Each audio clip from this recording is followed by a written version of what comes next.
всички, как сте, какво става? Ако не се познаваме, аз съм Аксел Клайн, а ако се познаваме, хеллоу, кралици, какво става? Време е за ново видео! Значи бях получила потвърждение от вас, че искате да направя видео над темата самочувствие, така че ето го, видеото е тук. Само искам да кажа, че става въпрос за самочувствието базирано на външния вид. Реших да направя това видео малко по-импровизирано, за да е възможно най-натурално, тъй като смятам, че говоренето върху тази тема трябва да бъде натурално. Така че първо ще започна с това, че преди да ми кажете, то е лесно ти да имаш самочувствие, ти си хубава. Нека ви кажа нещо. Когато бях на 14, 15, 16, изглеждах по същия начин като сега. Същите черти, само че една степен по-малка. И тогава не се харесвах. Изобщо не се харесвах, нямах самочувствие и даже смятах всяка друга за по-хубава от мен. Така че, повярвайте ми, не е въпрос на външен вид. Въпросът е на до каква степен ти си способен да се възприемеш и да се заобичаш такъв какъвто си. И само ще кажа, самочувствието е за силни характери.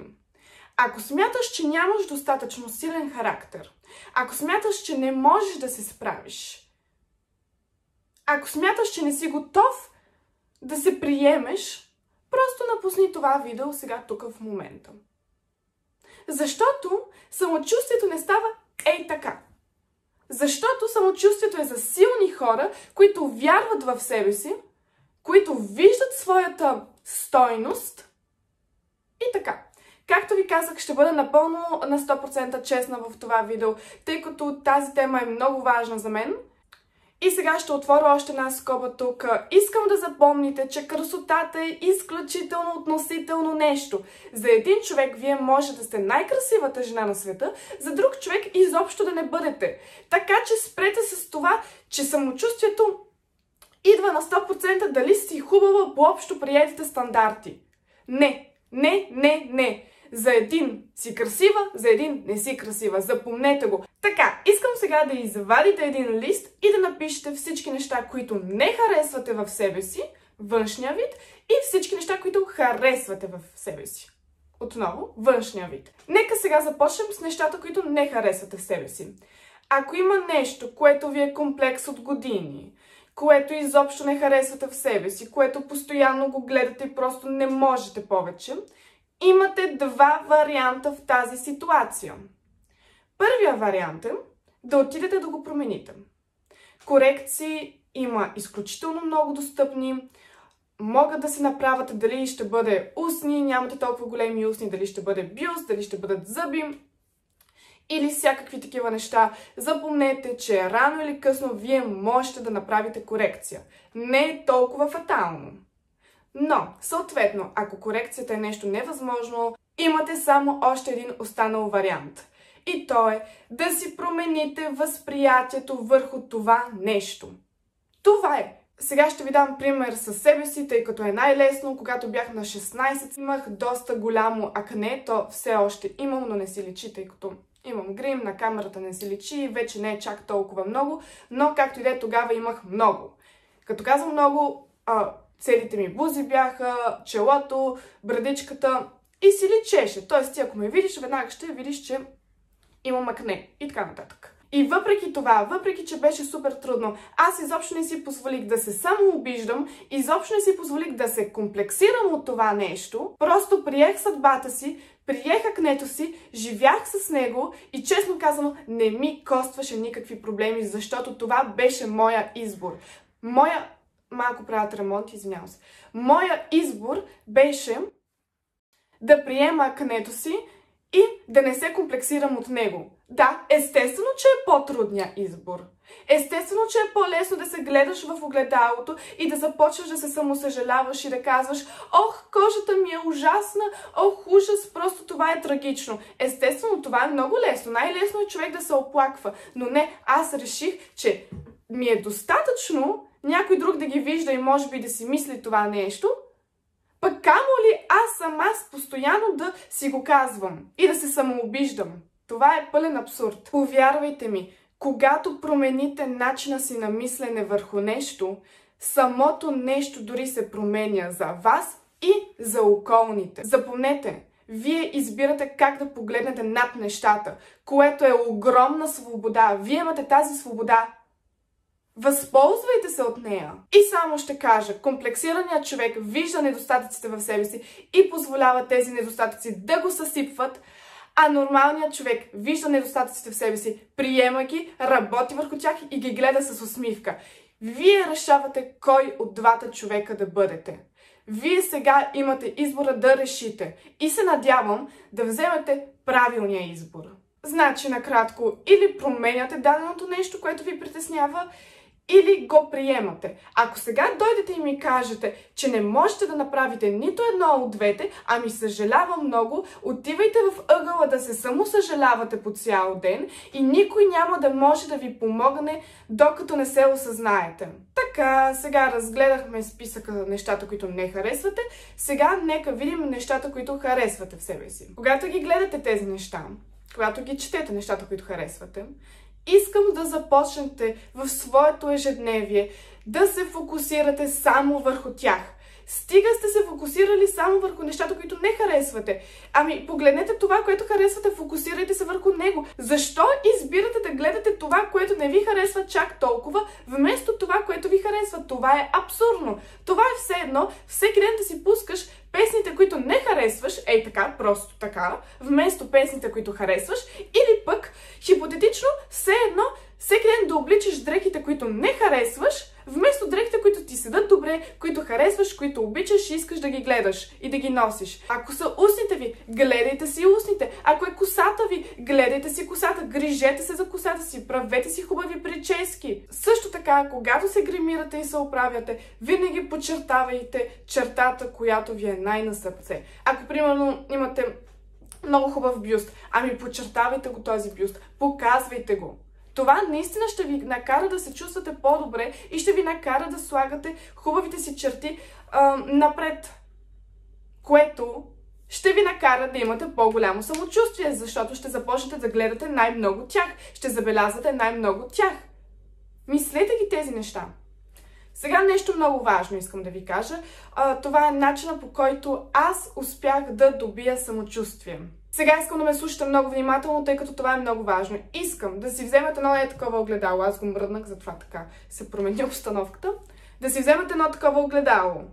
Или, както и да се гледате някъде, в някое огледало.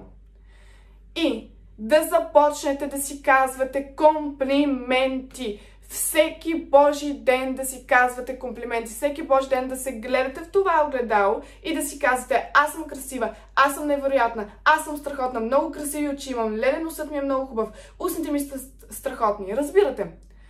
Защо искам да го правите това нещо? Искам да го правите всеки ден в продължение на известно време. Защото, и да го правите на глас. Сега ще ви кажа защо. Искам да правите това нещо, защото когато го повтаряте и мозъка ви го чува всеки ден, той започва да го вярва.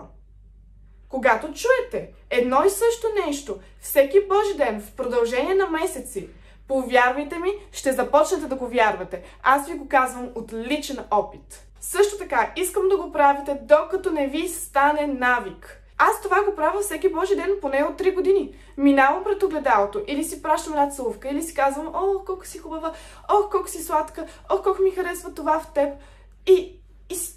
И си го правя за себе си, искам да го чувам. Когато чувате комплименти за себе си, започвате да ги вярвате. Но само, че тук въпросът е да не чакате някой друг да ви направи тези комплименти, защото вие, ако чакате някой да дойде да ви каже колко сте красива, ами съжалявам много, можете да си седите и да си чакате. Не става така. Има хора, които ще ви го кажат, но дори да сте много красива, няма много да ви го кажат, защото много хора са завистливи и така, всички знаем как. Всички знаем как. Силно се надявам да не чуете как вали навънка, стана изключително тъмно, сега вали, но както и да е. Така, сега, аз мога да ви говоря мотивационни речи до полуда, мога да го правя часове наред, но това, което искам да ви кажа, за да имате по-високо самочувствие и също е много важно, е да спрете да се сравнявате с околните. Стига вече, спрете! Най-често това, което виждате в социалните мрежи и така нататък, дори не е истина. Толкова много момичета имат ниско самочувствие, защото се сравняват с едни топ звезди, които на всичкото отгоре тези топ звезди не изглеждат по същия начин. Те са преминали през корекции и всякакви други неща. И сега ще ви покажа конкретно, за да ми повярвате. Така, извадила съм ви едни снимки на Кендъл и на Бела Хадид. Слагам ги тук на екрана, за да видите, че всъщност не всичко е толкова перфектно, колкото изглежда, че всички ние си имаме своите недостатъци,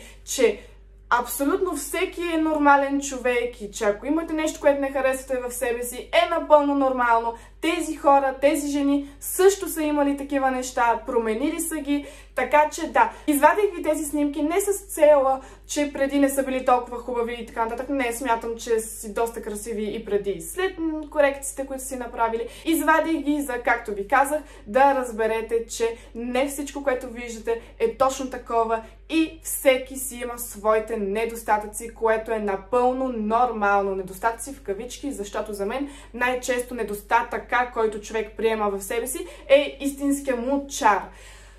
Но да, това е вече, както казах, трябва да се гледа от една такава друга позитивна призма, което не всеки все още може да го направи. Така, хора, на всичкото отгоре на това видео за Валя до сега никога не ми се е случвало, което можем да го приемем в една доста такава, да знам, спиритуална насока, за да ни върви по вода, че всичко е едно такова кристално чисто, както и да, аз съм малко откачена. Така, както казах, изборите най-често са два.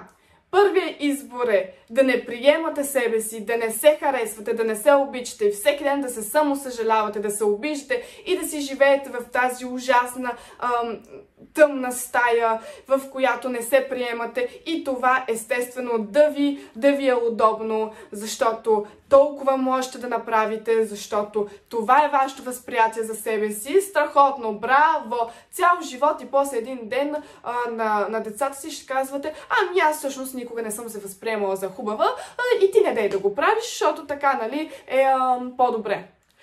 Или следващото е да се приемате, да се обичате, да правите всичко възможно, както казах, огледалото, да правите всичко възможно, да имате по-високо самочувствие и просто да работите върху това нещо. И даже не е чак толкова да работите, просто приемете себе си, обичайте се, защото това е правилният избор.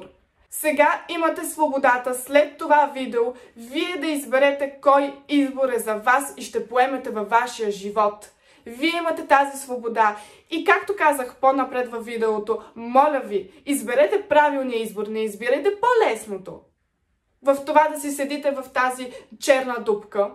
Не, излезнете от тази черна дупка и изберете правилния избор. Повярвайте ми, всичко ще се промени. Когато започнете да имате самочувствие и да го показвате, хората ще ви виждат 100 пъти по-красиви, отколкото сте. Това е 100 пъти проучвано, доказано. Разбирате ли? Когато вие се държите така, сякаш се смятате за много красива, хората започват да ви виждат по-красива. Това видео ще стане много дълго, затова ще го прекратя сега. Мога да говоря още много неща, да дам още много съвети. Чакайте, че тук тази риза. Ако искате да ви направя част 2, харесало ви и така нататък, напишете ми долу в коментарите, много ще се радвам и с удоволствие ще направя част 2. Така че да, напишете долу в коментарите и да. Чакайте, че си забравих какво да кажем. Така, хора, това беше моето видео. Много се надявам да ви е харесало. Ще се видим следващата неделя с ново видео. Може би ще направя видео и с пролетни находки, тъй като идва пролета, а модата е главната цел на канала. Така да разбрахте ме. Ще се видим следващата неделя. Много ви благодаря, че бяхте с мен. Целувам ви адски много и направо ви казвам до следващия път.